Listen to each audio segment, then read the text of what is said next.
It begins with a cough, not the sharp bark of battlefield lungs or the dry rasp of recycled air, but something wet and lingering, a tickle that settles in the back of your throat like a seed waiting to bloom. You think nothing of it at first. In the hive cities, everyone coughs. The air is thick with industrial particulates. The water tastes of rust and chemical treatments, and the bodies pressed against you in transit corridors carry 1,000 different ailments. A cough is nothing. Less than nothing, but this one stays. I was a Medicae orderly in the underhive of Tertius Magna when it started, level 700, deep enough that the recycled air carried the taste of metal and desperation, but not so deep that hope had completely died. The clinic where I worked served the laborers, the factory workers, the countless millions who fed the war machine with their blood and sweat and shortened lives. We saw everything down there. Rad sickness, chemical burns, mutations that couldn't be spoken of but had to be treated in shadow. I thought I understood suffering. I was wrong. The first patient arrived on a Tuesday. I remember because Tuesdays were traditionally slow, a brief respite between the weekend accidents and the midweek industrial incidents. She was young, maybe 20 standard years, with the pale complexion of someone who worked the night shifts in the protein processing plants. The cough had brought her in, she said. It had been getting worse for weeks. When she opened her mouth to show me, I saw the first signs.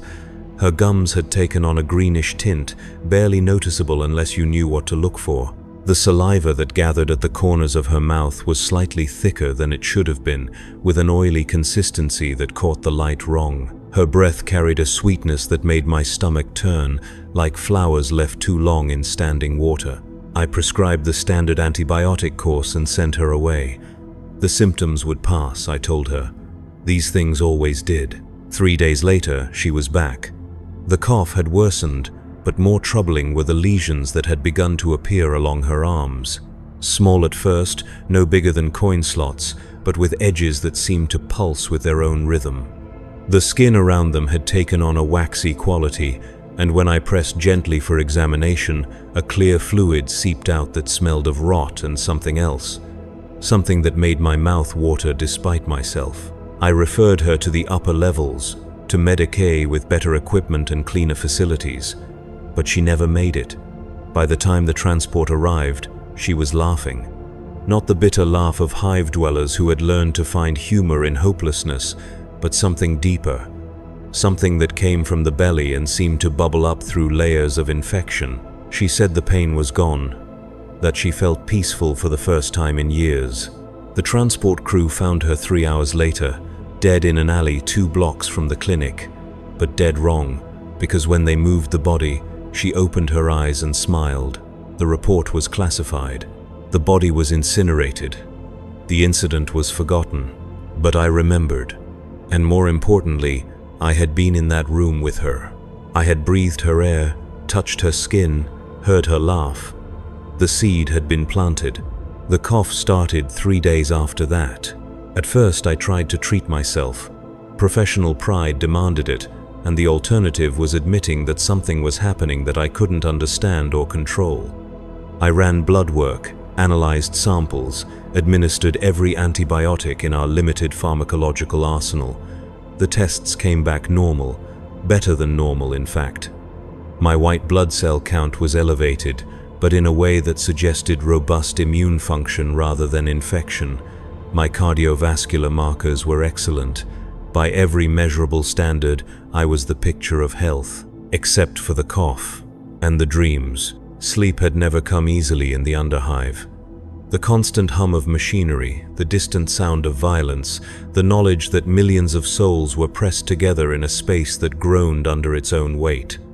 But now sleep brought visions that felt more real than waking.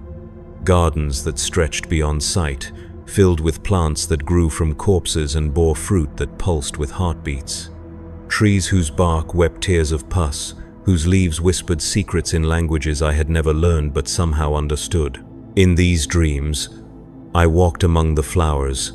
They reached for me with tendrils that felt warm against my skin, and their touch brought a comfort I had never known in life. The air was thick with spores that made my lungs feel clean for the first time in decades. And standing at the center of it all, massive beyond comprehension yet somehow intimate, was a presence that watched me with eyes like festering wounds and loved me with a love that was patient, eternal, and absolutely complete. I would wake from these dreams feeling refreshed despite having slept poorly. My body would tingle with residual pleasure, and for a few precious moments, the gray despair that colored every underhive day would be replaced by something warm and green. But as the dreams faded, reality would reassert itself, and I would be left with only the cough and a growing sense that something fundamental was changing. The physical symptoms progressed slowly at first. A slight discoloration of the fingernails, a barely perceptible thickening of the skin around my joints. Changes so subtle that I could convince myself they were stress-related, the result of poor nutrition and inadequate rest. But the cough grew stronger, and with it came a productivity that alarmed me. What I coughed up wasn't normal sputum. It was thick, viscous, and carried that same sweet scent I had noticed on my patient. Under the microscope, it revealed structures that should not have existed in human biology. Cellular formations that looked almost like flowers, with petals made of tissue that pulsed with their own rhythm. When I tried to culture samples, they grew with an enthusiasm that defied every principle of microbiology I had learned. And they were beautiful. That was the worst part. Despite knowing what they represented, despite understanding the implications, I found myself staring at the slides for hours, marveling at the intricate patterns and the way the light played through the translucent structures. They were alive in a way that human cells never were, animated by a purpose that went beyond mere biological function.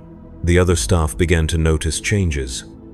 Dr. Matthias, the senior physician who ran the clinic, mentioned that my bedside manner had improved. Patients who had been difficult or unresponsive seemed to calm in my presence. I moved through the wards with a newfound patience, finding myself genuinely interested in their suffering rather than simply processing it as another symptom to be treated. Mrs. Korvek, a regular patient with chronic pain from factory work, commented that my hands felt different when I examined her. Warmer, she said, more alive. She slept better after our sessions, and her appetite had returned for the first time in months. I told her it was psychological, the power of positive attention, but I knew better. My touch was changing people, not healing them exactly, but transforming their relationship with pain. Where once they had fought against their suffering, now they began to accept it, to find meaning in it, to understand that pain could be a form of communication, a way of connecting with something larger than themselves. And I was beginning to understand that communication myself. The revelation came during a night shift in the month of Tertius. The clinic was quiet. Most of our patients settled into the restless sleep that was the closest thing to peace the underhive offered. I was completing the final rounds when I heard singing from the isolation ward. We kept the isolation ward for patients whose conditions were too dangerous or too strange for the general population. Mostly it housed the dying, those whose injuries or illnesses had progressed beyond our ability to help. It was supposed to be silent except for the soft hum of life support systems and the occasional moan of pain. But tonight, there was singing. The voice was beautiful, a rich contralto that seemed to resonate through the corrugated metal walls and give the entire ward a cathedral-like quality. The melody was unfamiliar but somehow ancient, carrying harmonies that made my chest tighten with emotion. As I approached the source, I realized the singing was coming from Bed 7. Bed 7 housed Jeremiah Court, a factory worker who had been exposed to industrial acids 3 weeks prior. The chemicals had eaten through his skin, muscle, and in some places, bone. We had done what we could, but infection had set in. By all rights, he should have died days ago. Instead, he lingered in a state that hovered between life and something else. When I entered his room, I found him sitting upright despite injuries that should have left him immobilized. The acid burns that had covered 60% of his body were still there, but they had changed. The raw, weeping wounds had taken on a garden-like quality. Tiny growths emerged from the damaged tissue, delicate structures that looked like miniature fungi or perhaps sea anemones. They swayed gently as he breathed, and from their centers came a soft phosphorescent glow that bathed the room in green light. He turned to look at me when I entered, and his eyes held a peace I had never seen in a living person. The corneas had clouded over with cataracts that moved like living things, but somehow I knew he could see me perfectly. More than see me. He could perceive me in ways that normal vision never allowed. "You hear it too, don't you?" he said, and his voice carried harmonics that seemed to come from the growths covering his body. The song, it's always been there, but we were too healthy to listen. I wanted to say no, to maintain the pretense that this was a medical situation that could be understood and treated with conventional methods, but the truth was that I could hear it. A melody that seemed to emerge from the walls themselves, from the air recycling systems, from the very bones of the hive. A song of growth and decay, of life feeding on death and finding beauty in the process. "It started with a cough," I said, though I hadn't meant to speak. Jeremiah smiled, and the expression transformed his ruined face into something radiant. "It always does. The grandfather is patient. He doesn't force his gifts on anyone. He waits until we're ready to receive them." "This isn't a gift," I said, but my voice lacked conviction. "This is a disease, a corruption." "Is it?" He gestured to the growths covering his body. "I haven't felt pain in days. My mind is clearer than it's ever been. And for the first time in my life, I understand my place in the great cycle. How is that corruption?" I could have argued. I could have cited medical texts and theological doctrine.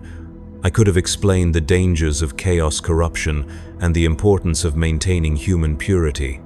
But standing in that room, breathing air thick with spores and strange perfumes, watching a man who should have been dead sing songs that made my soul ache with recognition, I found myself questioning everything I thought I knew. The changes in my own body were accelerating. The cough now brought up matter that was more garden than human. My skin had begun to take on a slightly greenish tint, particularly around the joints and in areas where the flesh was thin. When I looked in mirrors, my eyes showed flecks of gold that seemed to move when I wasn't watching directly. But more than the physical changes was the shift in perception. The world had taken on new dimensions of meaning. I could see the connections between things, the way decay fed into growth and growth inevitably led to decay. The suffering I witnessed in the clinic was no longer senseless tragedy but part of a vast, beautiful process of transformation. And I was beginning to understand my role in that process. The dreams were no longer confined to sleep. During quiet moments at the clinic, while reviewing patient files or restocking supplies, I would find myself transported to that impossible garden. The visions had grown more detailed, more specific. I could feel the soft loam beneath my feet, rich with the decomposed remains of countless generations. The air carried pollens that made my lungs sing with joy. And everywhere, the presence of something vast and loving watched over the endless cycle of growth and decay. But it wasn't just observation anymore. I was participating. In the visions, I tended to patients who came to the garden seeking healing. But the healing I provided wasn't the sterile restoration of function that modern medicine offered. Instead, I helped them accept their ailments, to understand how their suffering connected them to the greater whole. A man with a cancer that had eaten through his abdomen learned to appreciate the way the tumor had created new pathways for sensation. A woman whose lungs were filled with industrial poisons discovered that each labored breath brought her closer to a peace she had never known. They left the garden transformed, not cured in any conventional sense but freed from the tyranny of health. They carried with them the understanding that life and death were not opposites but partners in a dance that had been going on since the first cell divided and the first organism learned to consume another. When I returned from these visions, I found myself applying the same principles to my work in the clinic. Patients who came to me with chronic conditions began to report improvements, but not in the ways they expected. Their pain remained, but they found themselves sleeping better. Their symptoms persisted, but they stopped feeling afraid. They left my care carrying something they hadn't possessed before: acceptance. Dr. Matthias noticed the change in my practice. He called me into his office on a Thursday evening after the last patient had been discharged. The conversation that followed would have been career-ending under normal circumstances. "Your methods are becoming unorthodox," he said, though his tone carried more curiosity than condemnation. "Patients are reporting unusual experiences after seeing you. Dreams of gardens, a sense of peace regarding their conditions. Mrs. Havel claims that her arthritis no longer bothers her, not because the pain is gone, but because she's learned to love it." "Pain can be a teacher," I replied. "Modern medicine treats it as an enemy to be defeated. But what if we've been wrong? What if discomfort is the body's way of showing us truths we've been avoiding?" He studied me for a long moment. In the harsh light of his office, I wondered if the changes in my appearance were becoming obvious. The slight green tint to my skin, the way my hair had begun to grow in patterns that defied normal follicle distribution. But if he noticed, he gave no sign. "There are reports from other districts," he said carefully. "Similar changes in medical practice. Physicians who have developed new approaches to patient care. The administratum is beginning to take notice." I felt a chill that had nothing to do with the clinic's temperature. The administratum's attention was never welcome, particularly when it came to practices that deviated from approved doctrine. But beneath the fear was something else: anticipation. The changes weren't confined to me alone. Others were experiencing the same transformation, the same awakening to truths that conventional medicine had long ignored. "What do you intend to do?" I asked. "That depends," he said. "Are you still the person I hired 6 years ago, or have you become something else?" The question hung between us like a blade. I could lie, reassure him that I remained the same dutiful orderly who had always followed protocol and never questioned authority. But looking at his face, seeing the genuine concern there, I realized that deception would be a betrayal not just of him but of everything I was becoming. "I'm still me," I said slowly. "But I understand things now that I didn't before. The body isn't a machine to be repaired. It's a garden that needs tending. And sometimes the most beautiful flowers grow from the darkest soil." He nodded, though whether in understanding or resignation I couldn't tell. "Then I hope you're right about the beauty," he said, "because what's coming won't be gentle." The purges began 3 weeks later. They called it a health inspection, a routine audit of medical facilities in the underhive districts. But the men who came were not medical inspectors. They wore the black uniforms of the Ministerum's redemptionist faction, their faces hidden behind masks that bore the aquila in stark silver. They moved through the clinic with the methodical precision of executioners, examining not just our equipment and procedures but our very souls. I watched from the supply closet as they questioned Dr. Matthias. The interrogation was conducted in the main ward, where the patients could witness every word. It was meant to be instructive, a demonstration of what happened to those who strayed from the Emperor's light.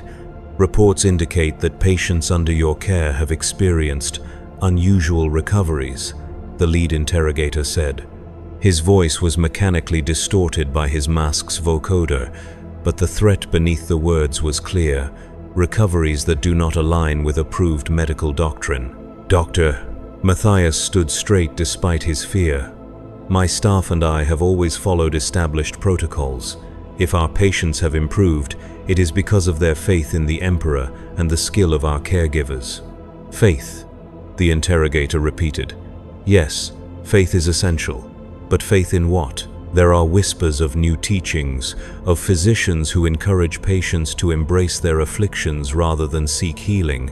Such teachings are heretical." Through the crack in the supply closet door, I could see the patients in their beds.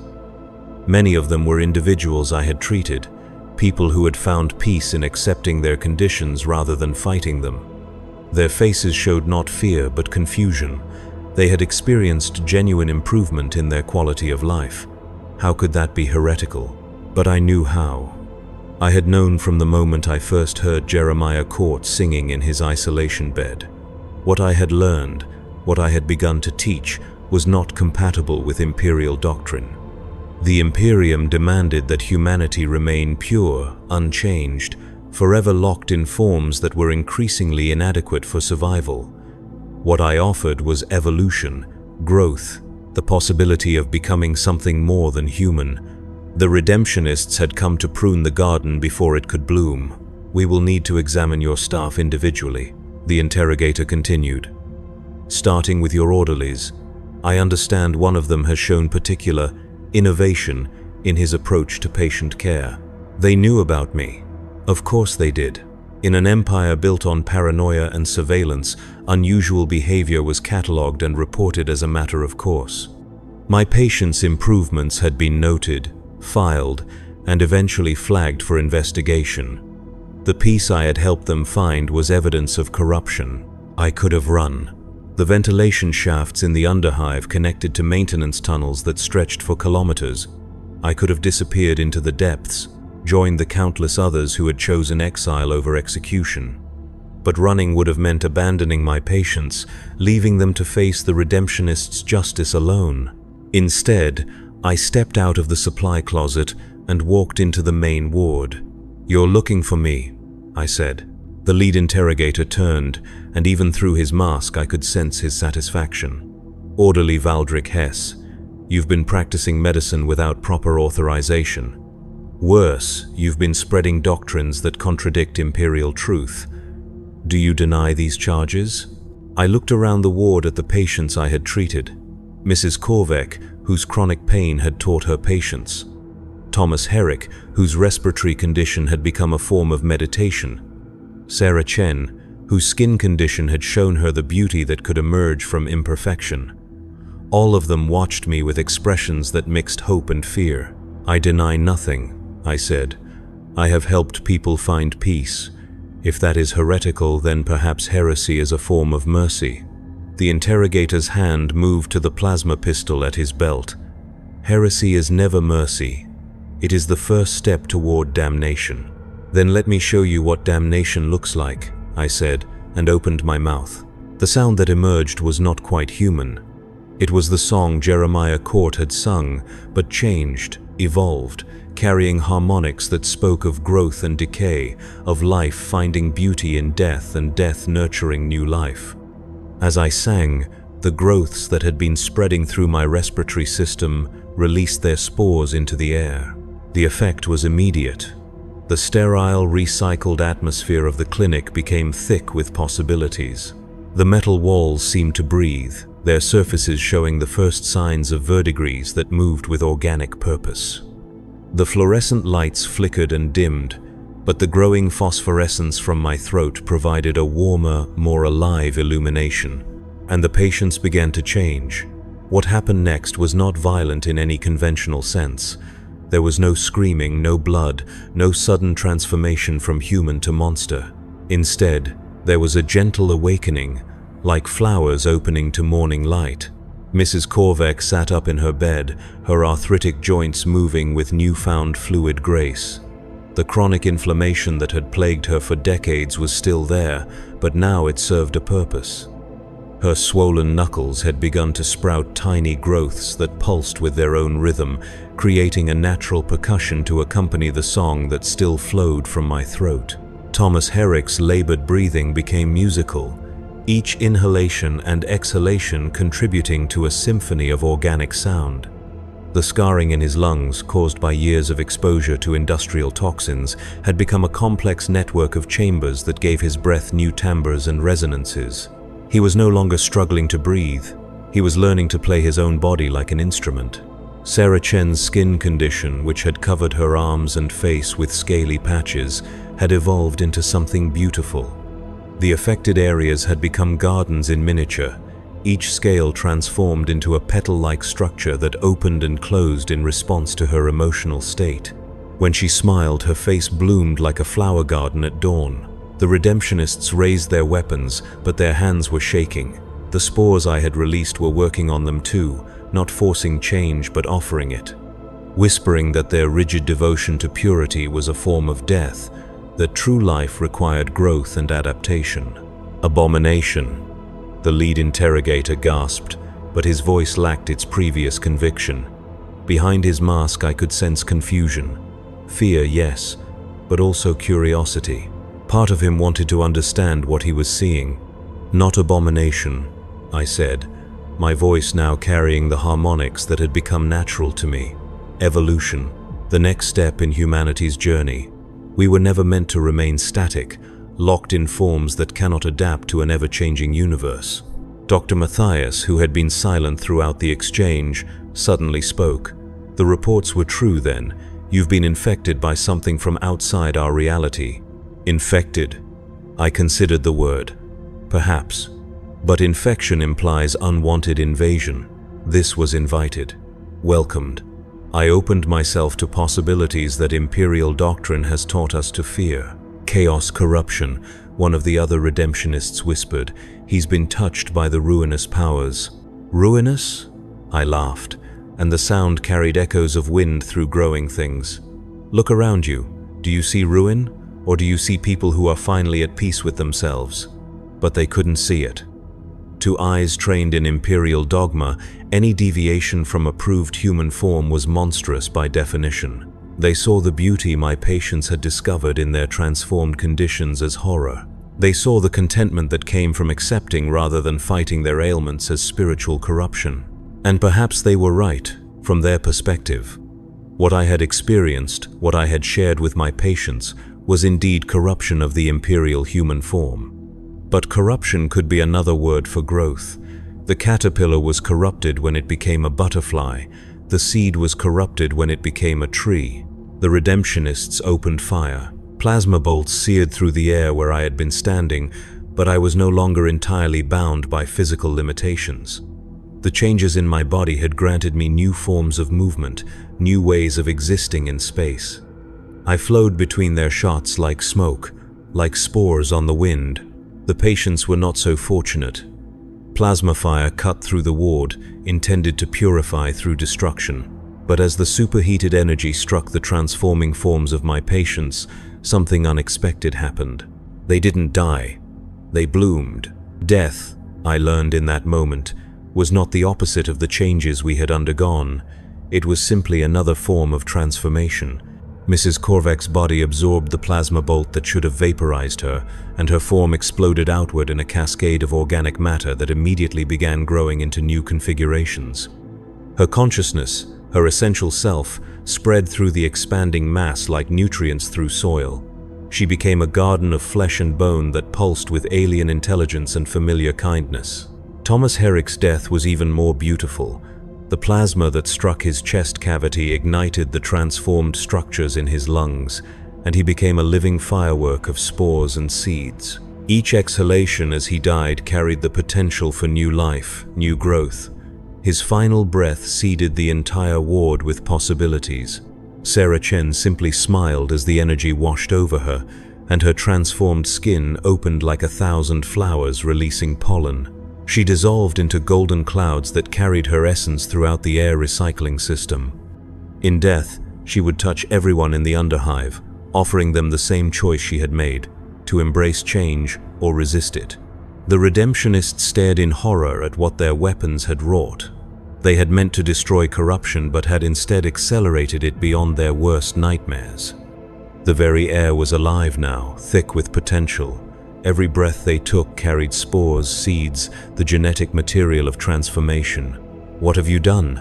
the lead interrogator demanded, but his voice was already changing. The vocoder in his mask couldn't quite compensate for the new harmonics creeping into his speech. "I've given them what they truly wanted," I said. "Release from the prison of unchanging flesh, the freedom to become something more than the Imperium allows." Dr. Matthias was backing toward the exit, his face pale with understanding. He alone seemed to grasp the full implications of what was occurring. "This won't stop here, will it? It will spread." "Like all good things," I agreed. "Growth cannot be contained. Life finds a way to flourish, even in the harshest conditions, especially in the harshest conditions." The redemptionists were trying to retreat, but their movements had become sluggish, uncertain. The spores were working on them, not forcing change but offering it. Their fanatical devotion to purity was being challenged by whispers of possibility, visions of what they could become if they stopped fighting their own potential for growth. One of them, A younger man whose mask couldn't quite hide his youth stumbled and fell to his knees. When he pulled off his mask to breathe more easily, I saw that his face was already changing. The rigid lines of Imperial conditioning were softening, replaced by features that showed curiosity instead of hatred, wonder instead of fear. "It feels," he began, then stopped, lacking words for the transformation occurring within him. "Peaceful," I suggested. "Like coming home after a long exile."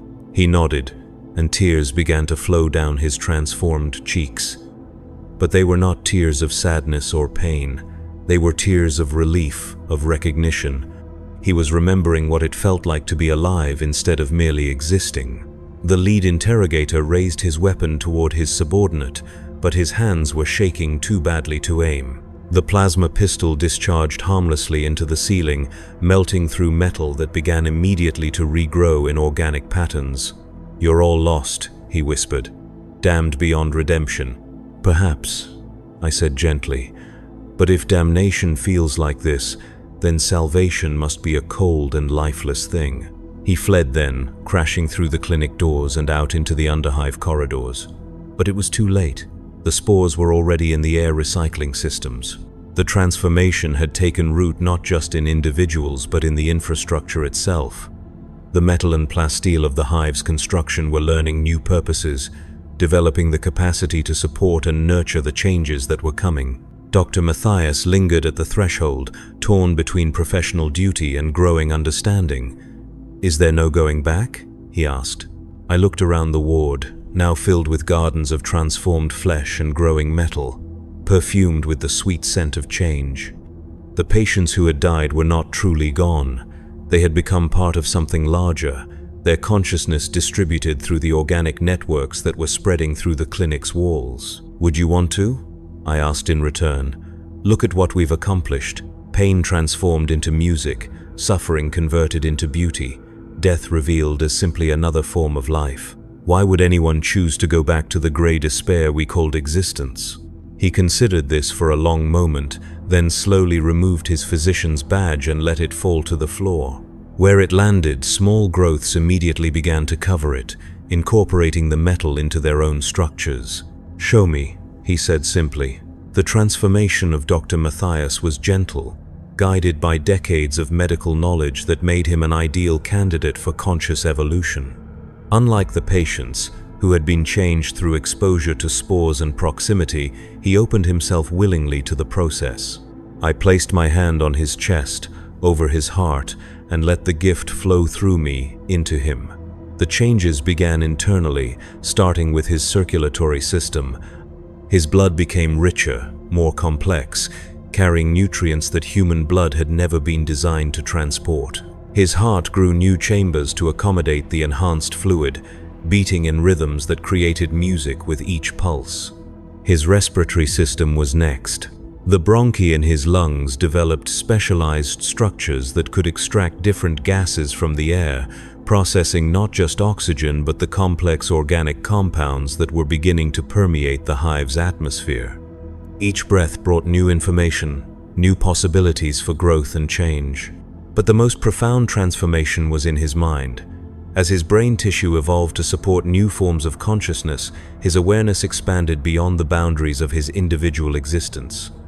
He began to perceive the connections between all living things, the vast network of growth and decay that linked every organism in an endless cycle of renewal. "I can see them," he whispered, and his voice carried the same harmonics that had become natural to me. "The patients, they're not gone, they're everywhere."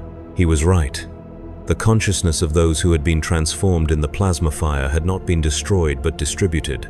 Mrs. Korvek's nurturing presence could be felt in the organic growth spreading through the clinic walls. Thomas Herrick's musical breathing echoed in the air circulation systems. Sarah Chen's joyful blooming manifested in the new flowers that were pushing through cracks in the floor.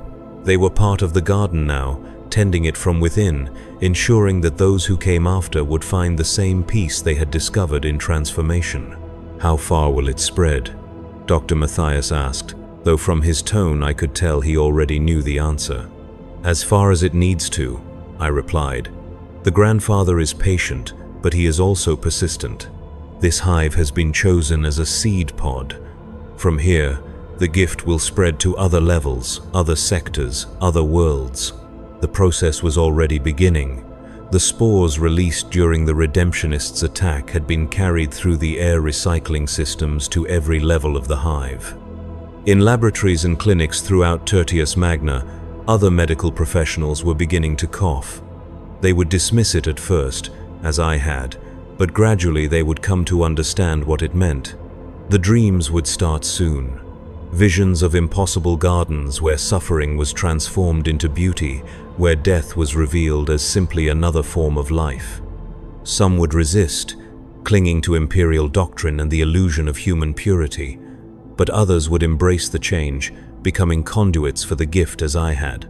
And in time, the resistance would fade, not through force or coercion, but through the simple recognition that what was being offered was better than what they had possessed. Who would choose suffering over peace? Who would select